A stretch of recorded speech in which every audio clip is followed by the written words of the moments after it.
Well, so speaking of that, like, what would you say it takes what type of student athlete are we looking for? Like, what do you look for? What kind of person comes to Northwood and plays tennis here? Well, the ultimate player would be someone that is competitive, and that's one thing that I always talked about, was that if you're a competitive person, you're competitive in the school, in the classroom, you're competitive on the tennis court. If you're playing chess, you're competitive. If you're playing cards, you're competitive. You want to win. And life is a competition. And anyone that's not competitive, no matter what field they're in, they're not going to be successful. And the people that are successful are the people that are competitive, no matter, it could be a doctor or lawyer or whatever you want, wherever you want to be, but you've got to be competitive to be the best you can be.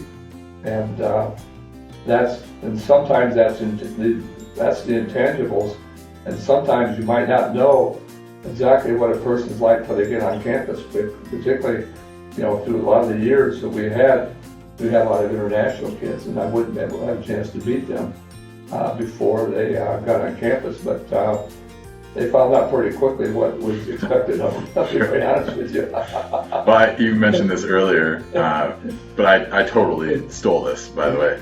I've changed what you said about the type of person we're looking for into the 3 C's. Yeah. So that they're competitive in the classroom, mm-hmm.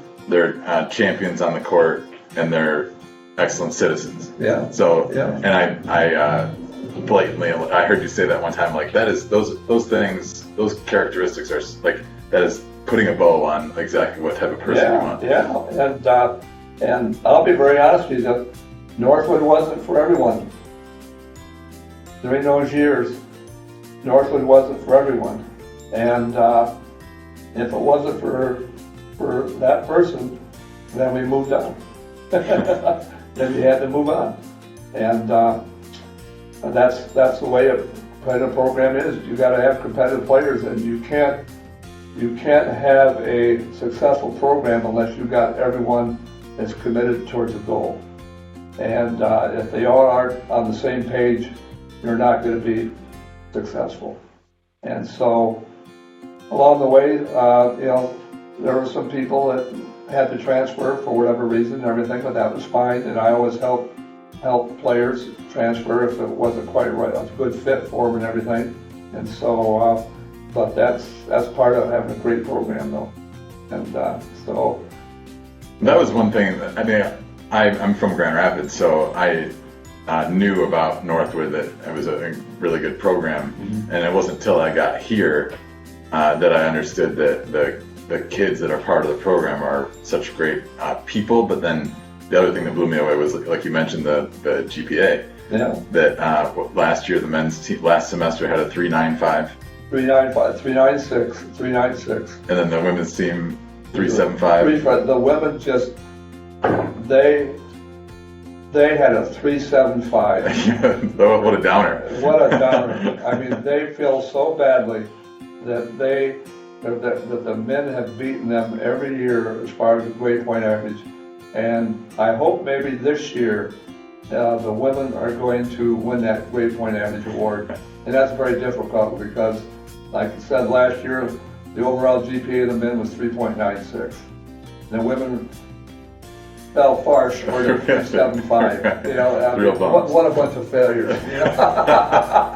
Well, and then the other thing was they're all so involved with the school too. Anna's she's the RCA on campus. She's also the president of the International Student Organization, which Kate and Lisa are also on there. And they're all so plugged in. Like Ira's going to be helping out with the International Student Orientation, so they're all so plugged in and involved. They're just all around great kids. I mean, they're well rounded. They're not just tennis players. They are tennis players, but there's so much more than that. And like I said, you just kind of sit back and I feel like a proud dad. I feel like a proud dad when I think of all these players and and who they are and what they are and how they behave and how they are. It's just amazing to me. Like I said, I'm just a proud dad. I think. Hey, nice job. I think you feel that way too. Yeah, I do. I mean, it wasn't until we went and traveled to Grand Rapids where some of the kids were, if it were me and we were on a trip or something, I'd be down in the lobby, messing around, doing something, and they were studying and writing papers, and I'm like, wow, okay, that's just. Yeah, you go on a trip and you got players all over the whole hotel, but they're all studying. Yeah. They're all going. Hey, what are you want to go in there and yell at them about? oh, you're studying. Good job. So, what would you obviously had been here a long time, but you're still kind of hanging around. Obviously, with COVID and everything, it's probably not. We're trying to be as safe as we can. Sure. But when you get a chance to come back and help out, that's great. But where would you like to see, or what would you like to see out of the program moving forward? I think, well, first of all, let's get through the COVID and hope everything's safe. A lot of the kids have had COVID, but because they're young, strong athletes, they've overcome it in, probably 10 to 2 weeks and everything. No one's been seriously ill, which is a great thing. I want to make sure, I think they're holding up their end as far as the grade point average and being students. The next thing is to win championships. And that's the great thing about Northwood during the 46 years. You can't win championships unless the school, the university is behind you 100%. And you have to have that support of the program from the entire university in order to be successful. And obviously universities all across the country are having a tough time with finances and COVID and the cost and the virtual studying and doing all the things.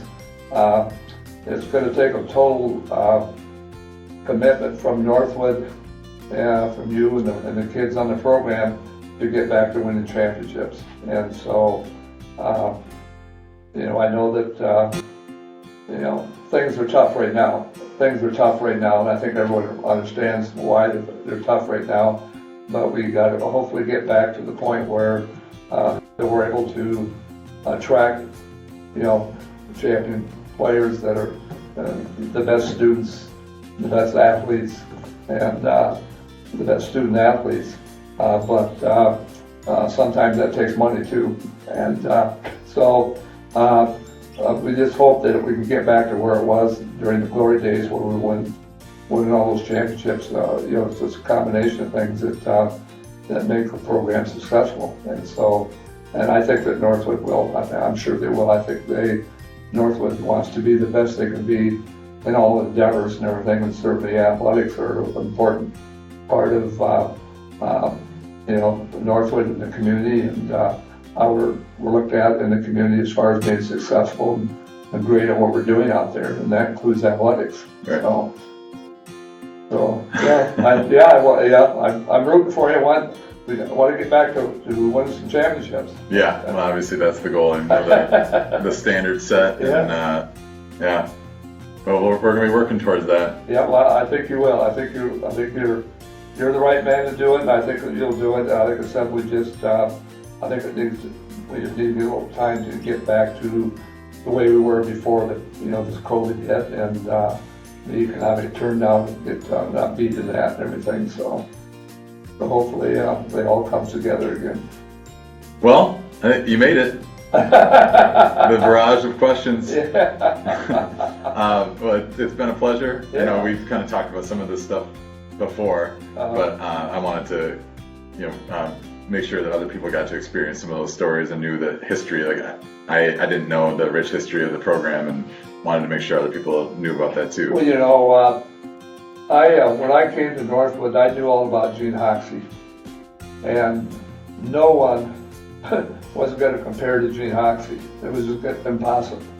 And so all I did every single day, I thought, wow, I'm at the same university that Gene Hoxie was at, and it wasn't a burden a little bit, not a burden, but it was something that I always wanted to attain as much as I could to uphold what she had started during that 3 or 4 years that she was at Northwood.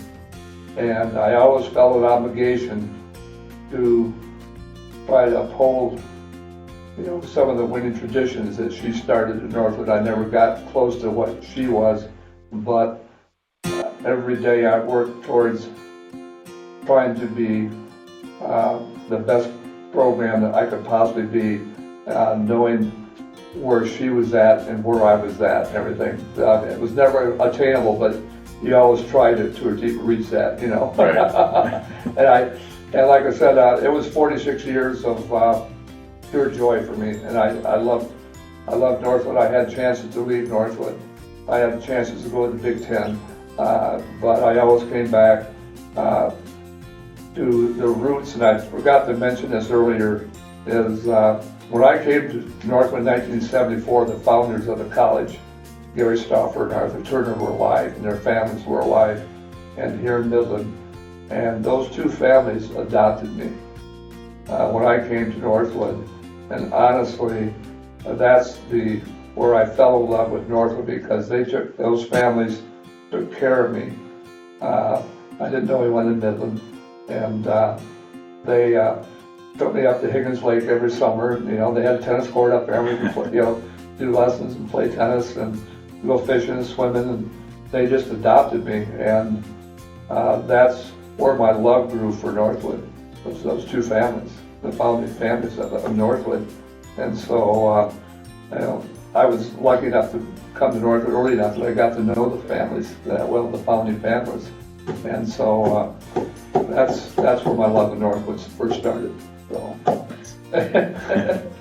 Well, appreciate you taking the time, and obviously it's been, for me, taking over, it's been a weird year for sure, to say the least, but being able to pick your brain about stuff, whether it's a disciplinary issue or who to schedule, where to go, that kind of stuff has been really nice to be able to have you there to say what would you do, or what have you done in the past. So that's been a huge help. So appreciate that. Well, good. Thank you. All right. Well, very good. You're off the hot seat. Onward, upward was the championship. We'll talk to you later.